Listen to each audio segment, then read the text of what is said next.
ఇప్పుడే Country Delight యాప్ని download చేసుకోండి. Download the Country Delight app now.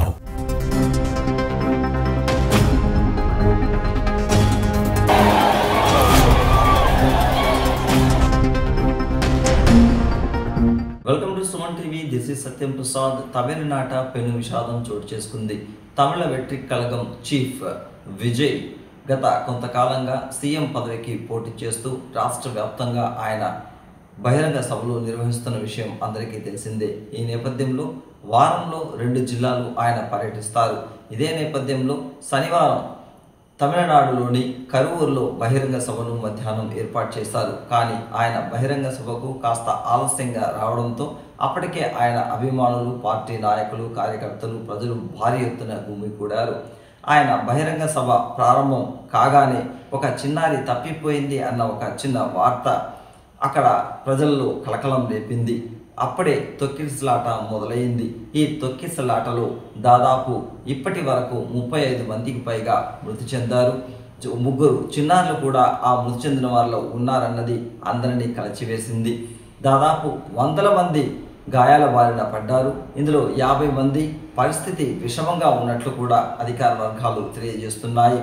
ఇవన్నీ చూస్తూ అక్కడ బహిరంగ సభ నిర్వహిస్తున్న తమిళ వెట్రి కళగం పార్టీ చీఫ్ విజయ్ అయోమయంలో పడ్డారు. అక్కడ ఏం జరుగుతుందో అని తెలుసుకునే లోపే జరగాల్సిన నష్టం అన్నీ కూడా జరిగిపోయింది.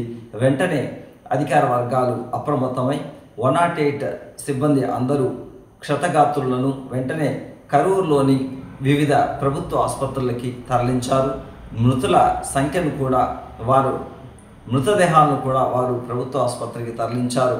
సమాచారం అందుకున్న తమిళనాడు సీఎం స్టాలిన్ క్షతగాత్రులకు మెరుగైన వైద్య సేవలను అందించాలని వైద్యులను ఆదేశించారు.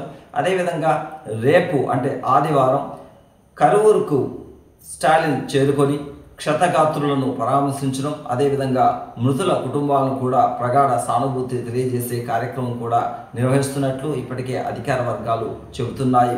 ఏది ఏమైనప్పటికీ తమిళనాట రాజకీయంలో రాజకీయ బహిరంగ సభలో ఇలాంటి మృతుల సంఖ్య పెరుగుతూ రావడం అనేది తొలిసారిగా జరుగుతుంది అన్నది కూడా ప్రజలు చెప్తున్నారు.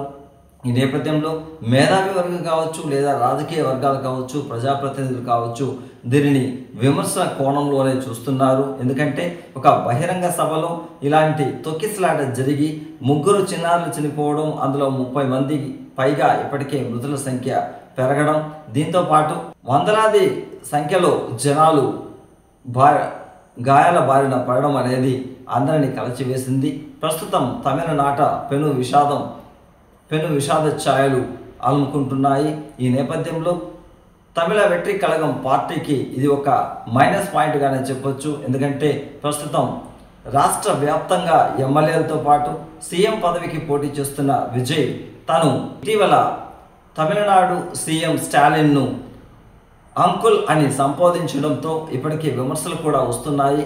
అదేవిధంగా ఈ నేపథ్యంలోనే ఇలాంటి మృతులు జరగడము, ఇలాంటి సంఘటన జరగడము, దుర్ఘటన జరగడము ఆయనకి ఒక మైనస్ పాయింట్గానే చెప్పొచ్చును.